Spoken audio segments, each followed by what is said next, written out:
In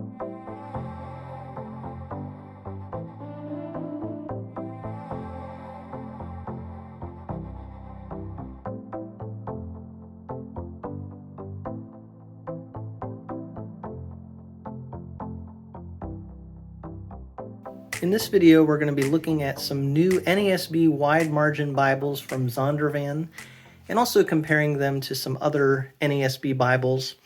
But I'm very grateful to Zondervan for sending me these two Bibles that have two different covers. So there's a couple of cover options. And I know this is something people are going to be really excited about. One, this is the NASB 95 text, so it's another option if you're looking for the NASB 95 text as opposed to the 2020. But also the formatting of this Bible, I know people are going to be really excited about. And as you see here, both these Bibles have a nice two-piece box, very good-looking design to the boxes. And one of them is a Leathersoft edition, the other is a genuine leather edition. The back here tells you that the retail for the Leathersoft edition is $74.99. There, it's finally in focus. $74.99, so about $75 retail. You can get it for less online. And this gives you some of the features of this. One really great thing about this is it's going to be a 9.5 type size, even though it's a wide margin. So that's the Leathersoft. Then there's also a genuine leather option. The back of the box here tells you that this one retails for quite a bit more, $169.99 retail price. Again, you can get it for a much more affordable price than that online. And you also have to remember that prices are going up because of inflation and the economy, that sort of thing. I think that's a big factor. But they do both come in a very nice box. And taking a look at the cover options, we've got the brown Leathersoft, which has a cross design on the front and on the spine. And the spine is actually pretty minimalistic looking there. Then the genuine leather is actually a navy, which I think is really beautiful and something a little bit different. Although I'm sure a lot of people would love to see a black option, just something much more plain. But the first one they have here in genuine leather is a navy. It has raised spine hubs.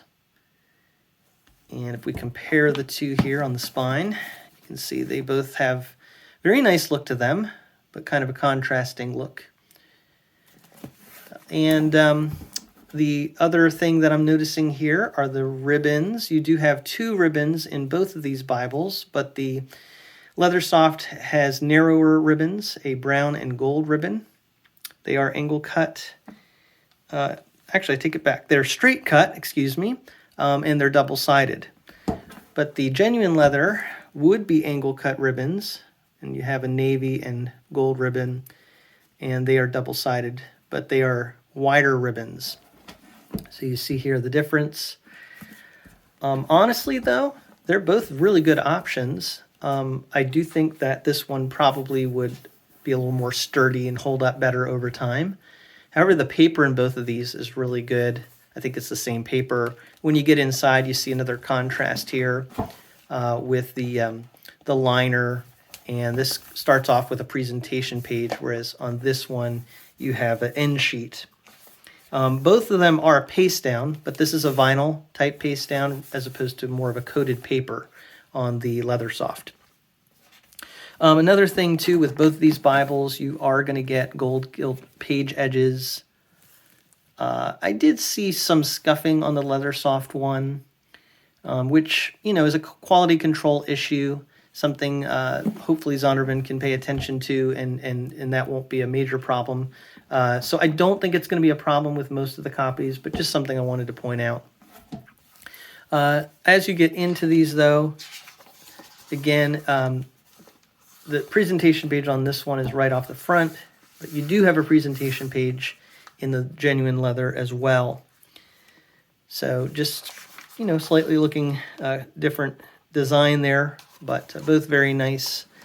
As you get into this more here, title pages on both of these Bibles. And for the sake of just being able to show this easier, I'm going to actually show this Bible more now because the inside of these is essentially going to be the same. So as you get in here, past the presentation and title pages, you're going to have your copyright information. This is called the NASB Wide Margin Bible. Here on the copyright, you see the latest copyright for this edition is 95. So it's the NASB 95. This is printed in South Korea. It's the first printing in 2024. So it is a new product. It is a 2-color scheme. You see that right on the contents page here with the red headings or titles. And then you have black ink for the actual contents. And it does have a foreword to the New American Standard Bible, NASB Principles of Translations, all that. And then you have the Old Testament title page. Another quality control thing is some of the pages I notice have a little bit of like this, it's hard to tell on camera, but a little bit of a wrinkling. But it is nice paper. So I'm only pointing these things out just for honesty and review. But overall, the paper is very impressive. Now, this is a 9.5 size font, double column, verse-by-verse format. I really think this Bible is going to be, it's close to being one of those that you consider a classic. One of the things, though, about the NASB 95, people really like full set of translator notes, and I might be mistaken, but I don't think this is the full set of translator notes. But remember, this is a wide margin Bible. You have a lot of room to write in footnotes from other Bibles if you choose to do so. But that would have been something I think people would have preferred, is the full set of translator notes. That being said, the formatting of this, I think people are really going to love. You have good margin space on the side. And the paper is 36 GSM, I believe. That 2-color scheme really just adds a nice little touch to it. And I think that the paragraph, beginning of paragraphs are in red verses, and then the rest are black verses. So that's really interesting. The verse numbers I'm talking about. So red for the beginning of the paragraph, and then black verse numbers for the rest.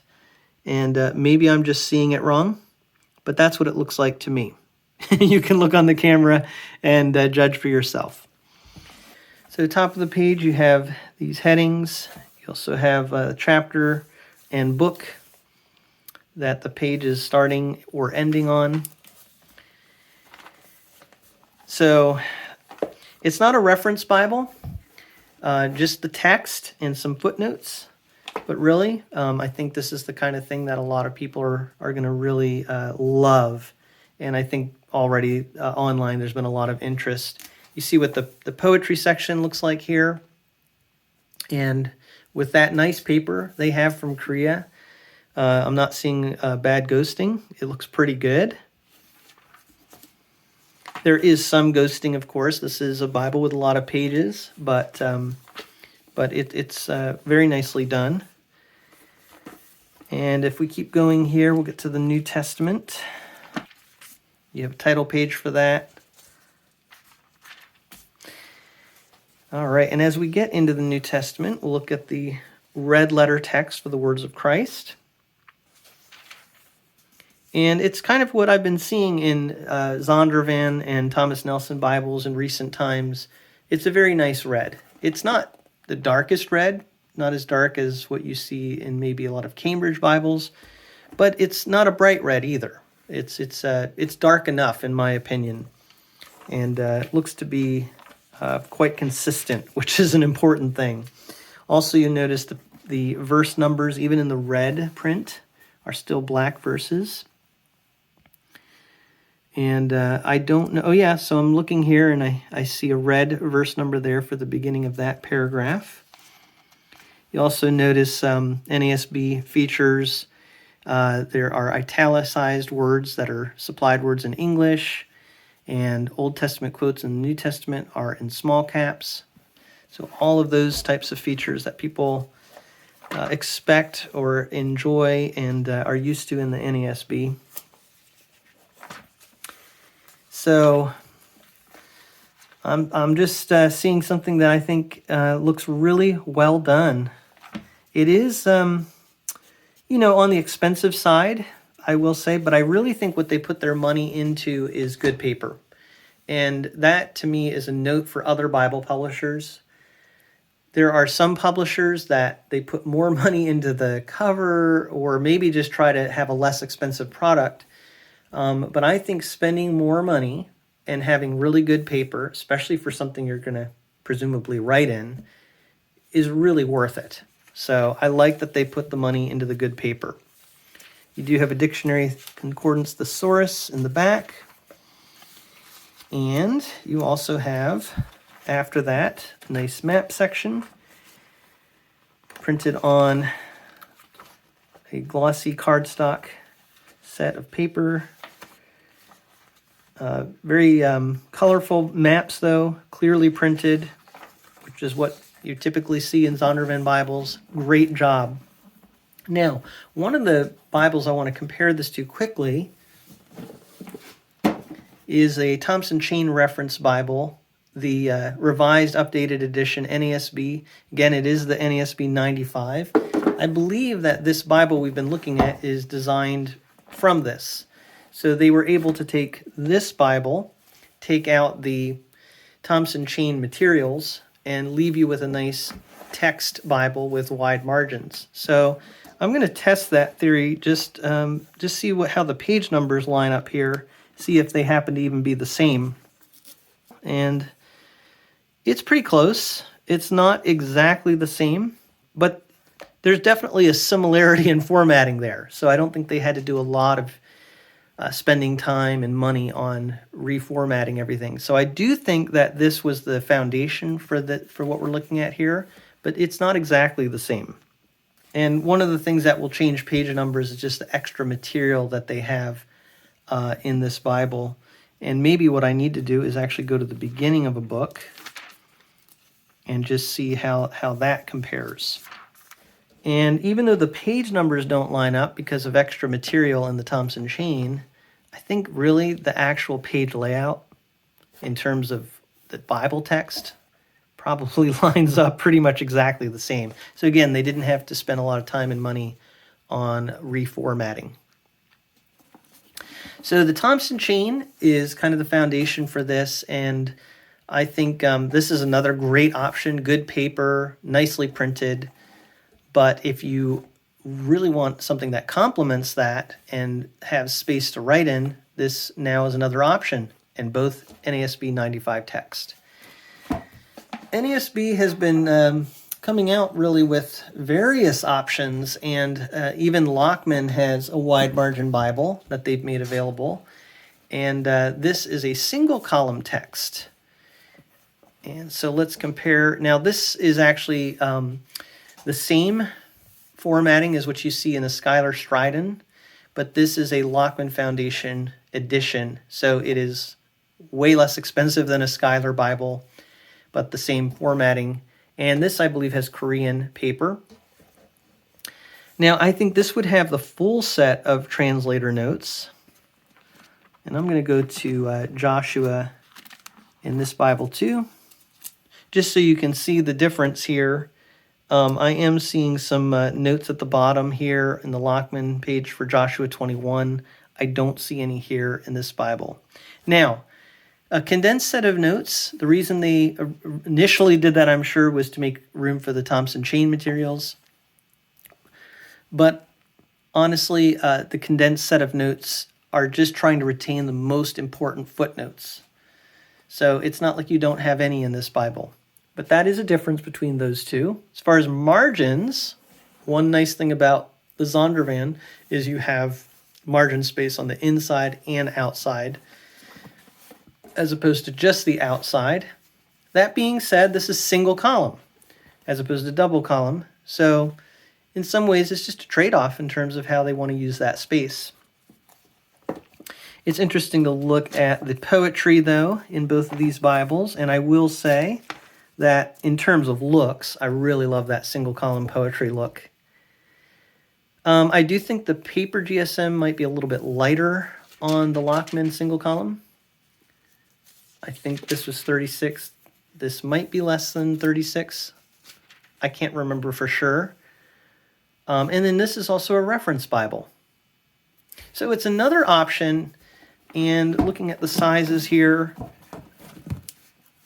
you have actually a pretty similar form factor for both of these Bibles. If anything, this one, single column, might even be a little bit thinner, even though it has all of that material in it. But again, I think the GSM paper might be a little bit lighter. That might make a difference.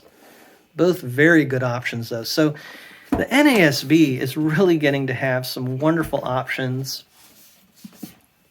I know people were really excited about this new edition. People were anticipating it. And again, you have it in a genuine leather. It does say on the box, by the way, if I get the correct box, that it's a navy genuine leather, but then up here it says calfskin. If I had to guess, I would say this is probably like a calf split leather.